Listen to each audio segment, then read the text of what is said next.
बच्चों अब हम बात करेंगे अंतरिक्ष के दूरबीनों की, यानी अंतरिक्ष में पाई जाने वाली दूरबीन, इनका जो इन्वेंशन है ये कैसे हुआ। आखिर अंतरिक्ष में दूरबीनों को भेजे जाने के पीछे क्या मकसद है। आजकल आप सुनते हैं कि कई देश जो हैं अपने अपने दूरबीनों को, अपने अपने सैटेलाइट्स को भेजते हैं स्पेस में। ऐसा क्यों? क्योंकि देखिए बच्चों, जो भी दृश्य प्रकाश किरणें या रेडियो तरंगे वहाँ के अंतरिक्ष के जो विविध पिंड होते हैं वहाँ से आती हैं, और वहाँ से आती हैं कहाँ, हमारे भूपृष्ठ तक पहुँचती हैं, और ठीक है अर्थ तक आती है ना। हमने यहाँ पर दूरबीन लगाई है किसका निरीक्षण करने के लिए, इन्हीं तरंगों का निरीक्षण करने के लिए। चाहे आप पुणे के नारायण गांव का दूरबीन लो जो रेडियो दूरबीन है वो, चाहे नैनीताल का दूरबीन हो, ये दूरबीनों को स्थापित क्यों किया गया है। इन्हीं तरंगों को ग्रहण कर जो पिंडों का जो आकार है, उनका जो चित्रांकन है वो कर पाएँ और निरीक्षण कर पाएँ, इसीलिए दूरबीनों को स्थापित किया गया है।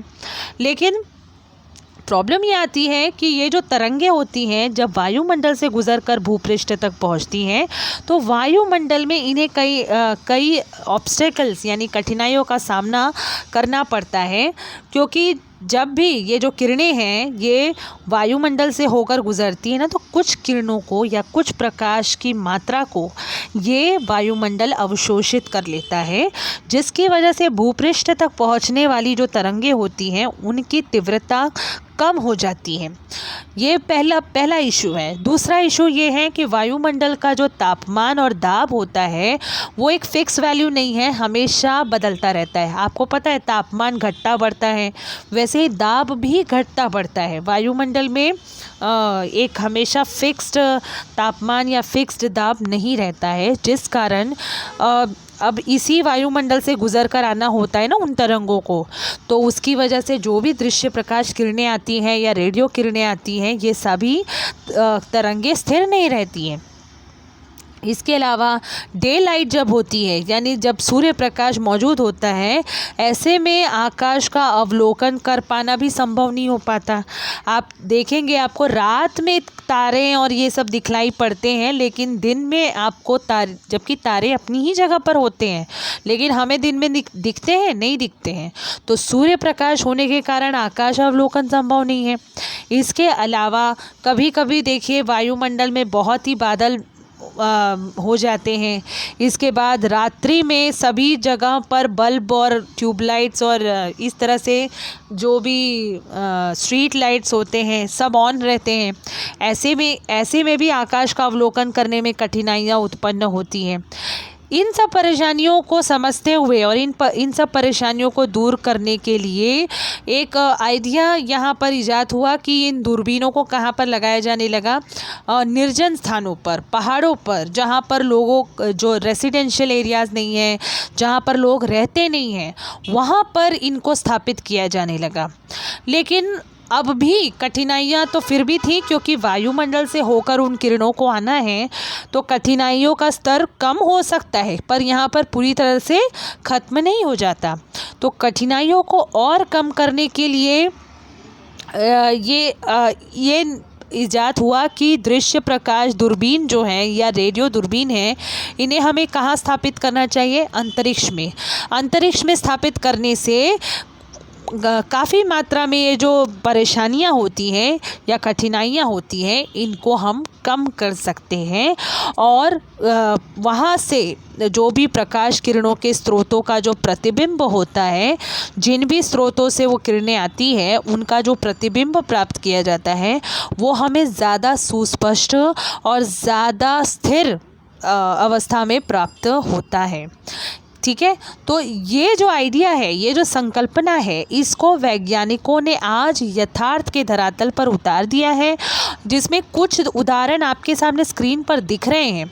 जैसे कि 1990 में अमेरिका के ही नासा नामक, ये दोनों ही दूरबीन नासा संस्थान द्वारा लॉन्च हुए हैं। नासा संस्थान ने हबल नाम का एक दूरबीन 1990 में ही अंतरिक्ष में प्रक्षेपण इसका कर दिया था। इसका डायमीटर 94 इंच है, यानी कि व्यास जो है 91 इंच कितना होता है बच्चों, 2.54 सेंटीमीटर होता है। अब आप 94 इंचेस को समझ सकते हैं ये कितना सेंटीमीटर्स होता है। तो इतने व्यास का यह दूरबीन है, ठीक है। और इस दूरबीन की सहायता से कई सारे अवलोकन किए गए हैं जो आज हमें महत्वपूर्ण खोजों के रूप में दिखलाई देते हैं। और आज भी ये एक्टिव है, ये दूरबीन आज भी कार्यक्षम है, यानी कि एक्टिव रूप में दिखाई देती है। इसके अलावा ये जो दूसरी दूरबीन आपको दिख रही है स्क्रीन पर, यानी कि ये वाली, ये दूरबीन 6 किरणों को ग्रहण करने के लिए बनाई गई है। और ये 1999 में नासा संस्थान ने अंतरिक्ष में छोड़ा था और इसका नाम है चंद्रा। इसका नाम है हबल और इसका नाम है चंद्रा। ये जो नाम चंद्रा नाम है ये हमारे ही इंडियन साइंटिस्ट चंद्रशेखर सुब्रमण्यम के सम्मान में रखा गया है, ठीक है। और इसके द्वारा कौन सी किरणों को ग्रहण किया जाता है, 6 किरणों को ग्रहण करने के लिए इसका उपयोग होता है, ठीक है। तो ये जो दो दूरबीन हैं, इस संकल्पना को कि अंतरिक्ष में स्थापित कर ज़्यादा सुस्पष्ट और ज़्यादा स्थिर प्रतिबिंब प्राप्त करने के लिए अंतरिक्ष में इन दूरबीनों को स्थापित किया गया है, जिसे वैज्ञानिकों ने यथार्थ के धरातल पर उतारा है इन 2 सैटेलाइट्स के या इन 2 दूरबीनों के माध्यम से। Sorry, it's not satellite, it's telescope. तो टेलीस्कोप के माध्यम से उन्होंने इसे साकार किया है।